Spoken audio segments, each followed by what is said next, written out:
Bonjour, bonjour, une vidéo qui part totalement en freestyle parce que je rentre du boulot, nous sommes samedi soir au moment où j'enregistre. Oui, je suis complètement à la bourre parce que j'avais pas le temps. Ouais, j'avais pas le temps.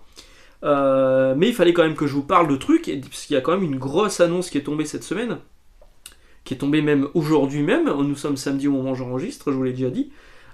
Plusieurs comic shops français se sont réunis ensemble pour former une coalition. Le commis des comics a dit que c'était les Avengers des comics, et on n'en est pas loin, effectivement. Donc, c'est des libraires indépendants. Ça, c'est important. Alors, c'est des libraires indépendants. Ils sont 8, je crois, pour l'instant. Voilà, ils sont 8 à réunir leurs forces afin de pouvoir peser un peu plus quand ils font des demandes auprès des éditeurs, des remises, des exclusivités. On avait déjà eu le cas avec Excalibur Comics et Astro City qui avait une couverture exclusive de. C'était Spawn, je ne sais plus. Bref, on le voit aussi dans chez d'autres comic shops, style Comptoir du Rêve Comics, qui a aussi des exclus, des couvertures exclues. Alors, Comptoir du Rêve, il fait pas partie des 8 comic shops qui sont réunis aujourd'hui. Mais peut-être que ça se fera, parce qu'après tout, le but de le CSA, comme il s'appelle, les Comic Shops Assemble, le but c'est évidemment de grandir pour peser encore plus dans la balance. Et, et donc évidemment, je pense qu'ils sont ouverts à toute proposition, même si cette proposition est plutôt originale. Parce qu'il n'y a pas Original Comics non plus dans cette liste. Je vais vous donner les noms de la liste. Alors, il y a évidemment les poteaux d'Astro City, qui sont j'avais eu l'info un petit peu en amont, effectivement.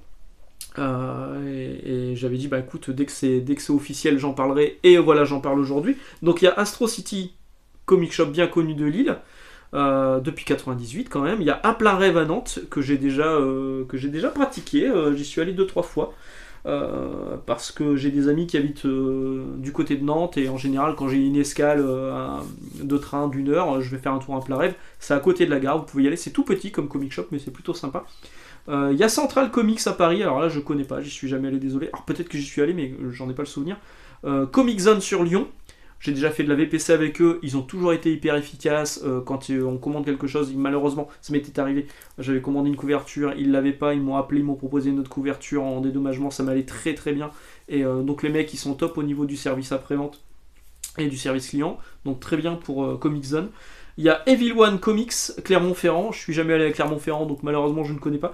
Il y a Excalibur Chambéry, qui donc est un comic shop VF, parce que là, la plupart des comic shops dont je vous ai parlé jusque-là font de la VO, mais Excalibur ne fait que de la VF, et c'est une boutique en ligne, donc c'est pas une boutique physique, mais j'ai déjà eu affaire aussi à Excalibur.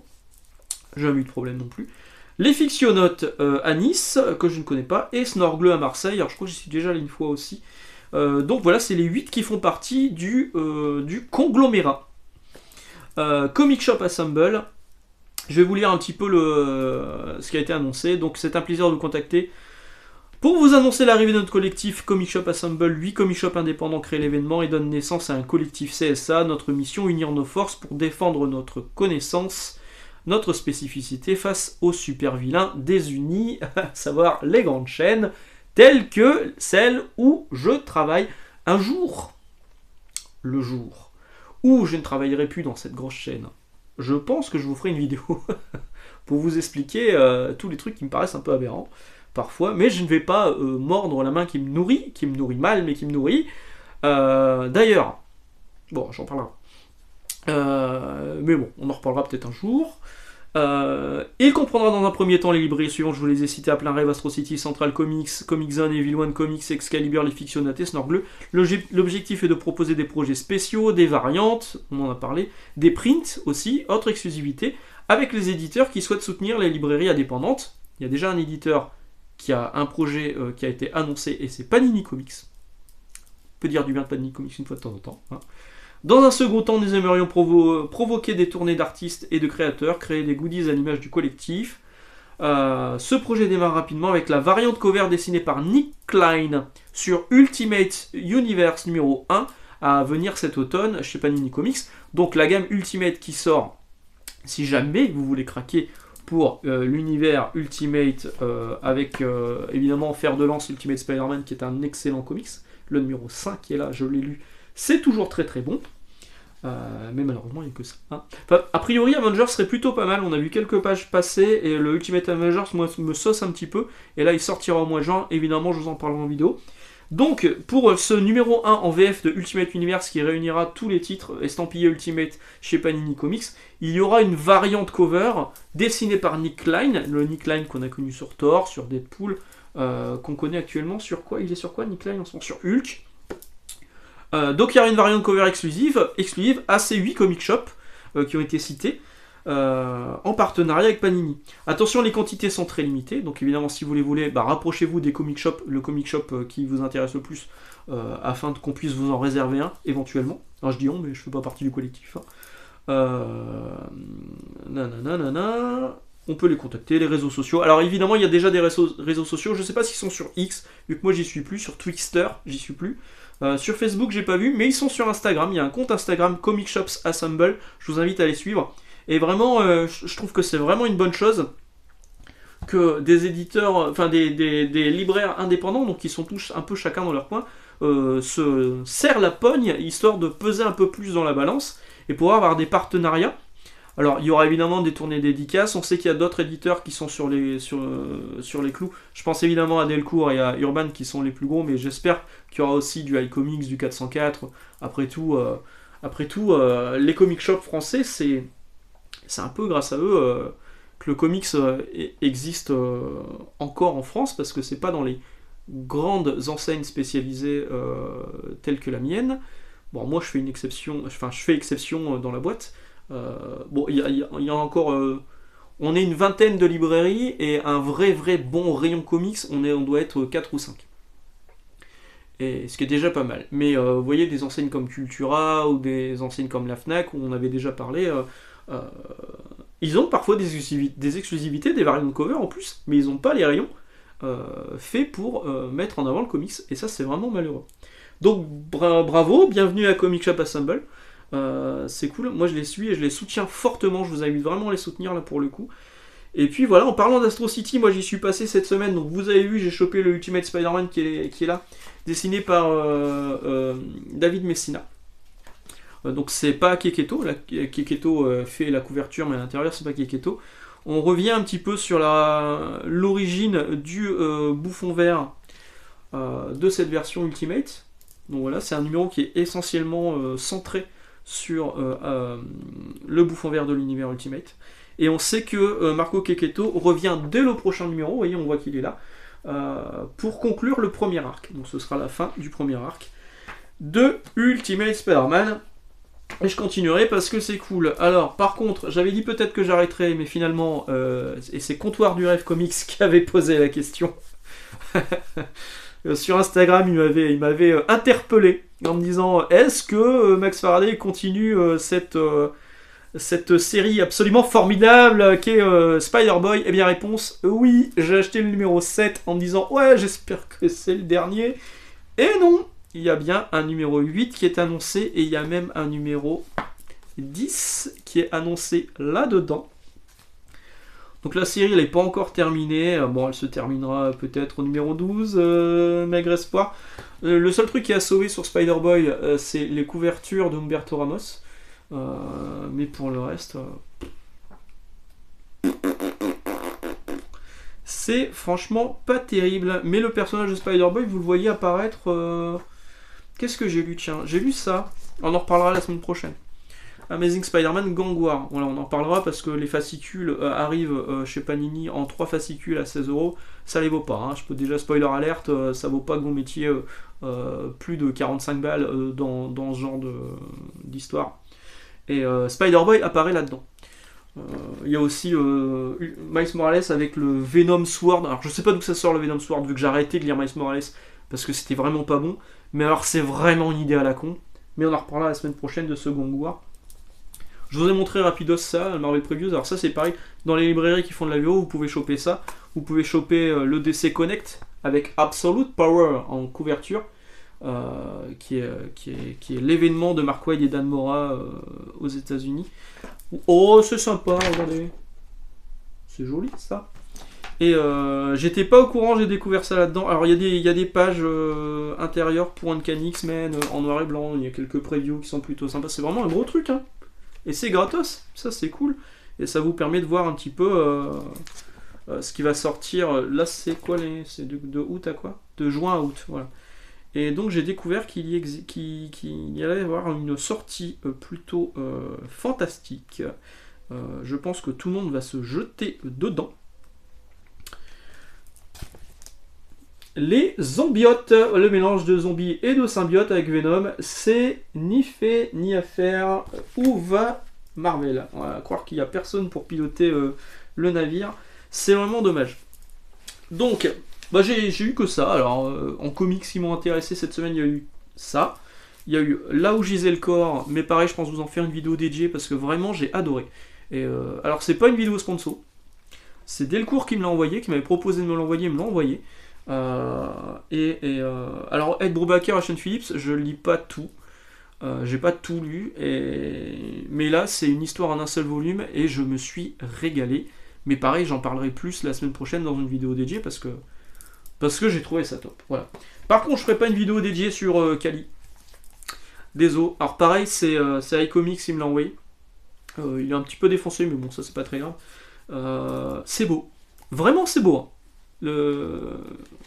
Il y a des scènes qui sont vraiment très très cool. Parfois j'ai pensé à Shaolin Cowboy sur certaines scènes qui sont vraiment étalées sur plusieurs pages avec ce style de narration.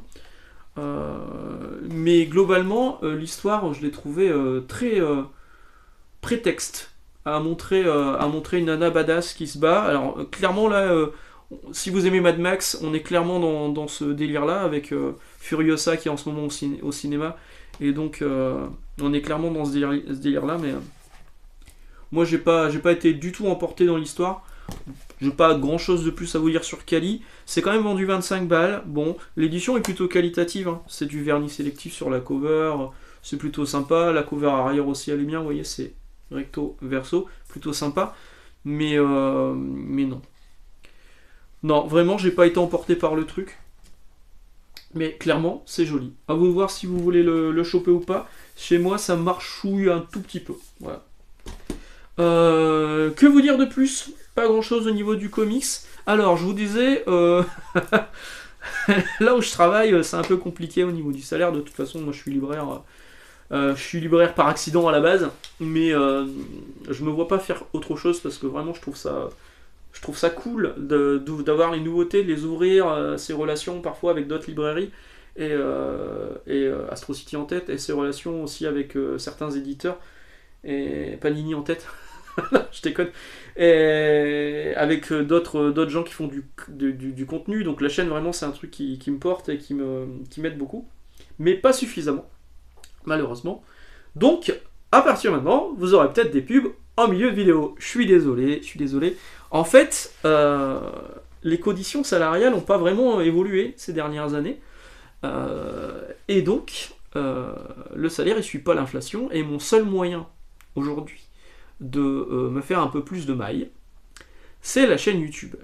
Je vous l'ai jamais caché, la chaîne me rapporte entre 100 et 150 euros quand c'est vraiment le max par mois. C'est pas énorme, c'est déjà pas mal, franchement je me plains pas, et cet argent je le réinvestis chez Astro City. Ça me paraît de bonne guerre.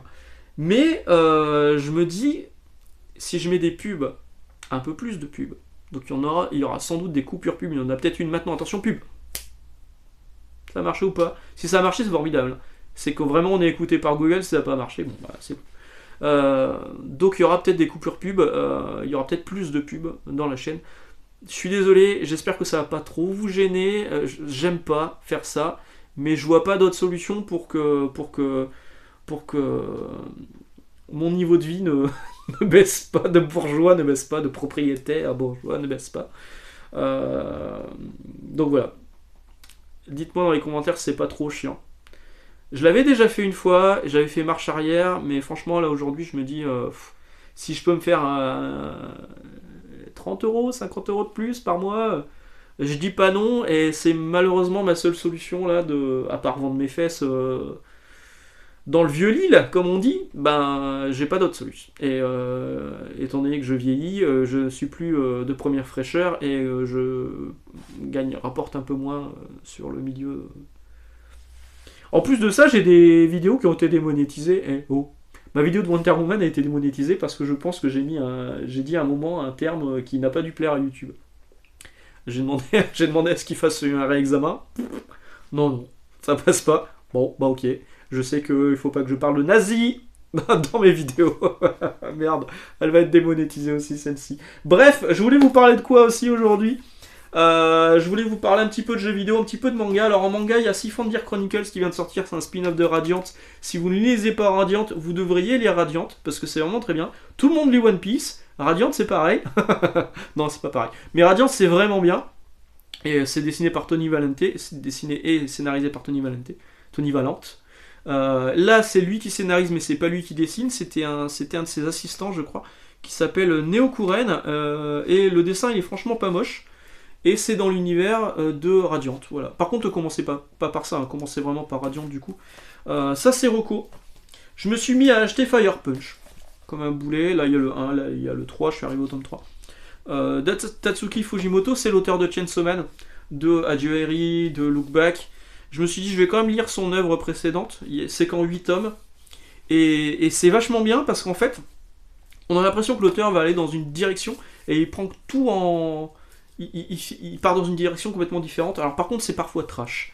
Il y a vraiment des trucs qui sont un peu hardcore, avec des esclaves qui sont pissés dessus pour boire, avec des mecs qui se font couper les membres et qui servent de batterie, avec un espèce de médecin dont les chiens voudraient copuler avec les esclaves. Enfin, il y a des moments où on se dit mais il part loin le mec, mais jamais trop loin. Ça reste dans l'intention, mais on voit pas graphiquement que c'est dégueulasse. Donc ça passe. Et vraiment c'est cool. Là j'en suis qu'au tome 3, donc peut-être que ça va devenir moins bien par la suite. On m'a dit que la fin était parfois un peu déconcertante, on verra. Mais là pour l'instant je suis vraiment conquis par ce Fire Punch, je trouve ça vraiment très très cool. Donc ça c'était pour les mangas. Pour le jeu vidéo, cette semaine je me suis mis à Stellar Blade. Bon. Ça me tombe un peu des mains, hein. J'avoue, j'ai l'impression que c'est un jeu que j'ai déjà fait 25 fois. Il y a une séquence que je viens de faire où j'ai l'impression d'avoir vu Uncharted avec un train. C'était la même séquence, sauf que c'est avec une nana en bikini. Voilà. Le système de combat il est plutôt bien foutu, mais pareil, j'ai l'impression d'avoir déjà vu ça dans du Devil May Cry ou dans du Bayonetta ou ce genre de truc. Donc c'est bien, mais ça reste très scolaire en fait, très. On a voulu faire un truc bien fait mais beau et voilà, c'est juste ça. Si vous avez déjà fait beaucoup de jeux d'action de ce genre, vous êtes en terrain inconnu, mais c'est beau. Voilà. Par contre, ça, je l'ai fait il y a 20 ans, en 2004, sur GameCube. Je l'ai racheté, là. 20 ans plus tard, je l'ai racheté sur Switch. Et je viens de le réattaquer et je vais y retourner. Là. C'est génial. C'est vraiment le meilleur Paper Mario. Alors, je les ai tous fait, les Paper Mario. Le premier était vraiment très bien. Même celui qui a été décrié sur Wii, là, qui était Super Paper Mario. Je le trouve super bien. Mais c'est pas un RPG comme celui-ci. Et celui-ci, vraiment, il est cool. Il y a beaucoup de texte, mais alors c'est toujours hyper drôle. Toujours bien amené. C'est une dinguerie. Masterclass, GOTY, Game of the Year. C'était déjà le jeu de l'année en 2004. C'est toujours le jeu de l'année en 2024. C'est un excellent titre, Paper Mario. Si vous ne l'avez jamais fait, faut vraiment... vous penchez là-dessus parce que c'est très très très très bon. Voilà, c'est à peu près tout pour aujourd'hui. J'avais prévu de vous parler un petit peu, de commencer à parler des Panini Big News parce qu'effectivement ça a commencé. Ils ont embauché un stagiaire pour faire des créations graphiques qui sont plus réussies et beaucoup plus visuelles. C'est beaucoup plus sympa qu'avant. Sauf que le stagiaire, ou le CM, on ne sait pas, au lieu d'écrire par exemple les gentlemen extraordinaires, il a écrit les gentlemen extraordinaires. Voilà. Donc il y a déjà une faute, un petit écart, alors qu'on n'est même pas dans le comics en tant que tel. Donc j'avais prévu de vous parler des Panini Big News aujourd'hui, mais finalement j'ai préféré vous parler de la coalition des Comic Shop Assemble. On parlera des Panini Big News dans des vidéos dédiées la semaine prochaine, peut-être, je ne sais pas. Comme j'ai envie de faire une vidéo sur là où gisait le corps et sur... Remarquez, elle peut attendre encore un petit peu, hein, la vidéo sur Spider-Man, hein, parce que c'est pas cette semaine, c'est la semaine d'après, je crois. Hein, l'arrivée du... Moi, je vais vérifier, on verra. En tout cas, vous aurez comme d'habitude une vidéo mardi, une vidéo jeudi, et puis le Free Talk la semaine prochaine, et on parlera des Panini Big News dès qu'on jugera ça nécessaire. En attendant, si vous voulez avoir mon avis sur la Panini Big News, rendez-vous sur Instagram, Max Faraday Comics. Je donne mon avis en story. Voilà, excellente journée, excellente lecture. À mardi. Ciao.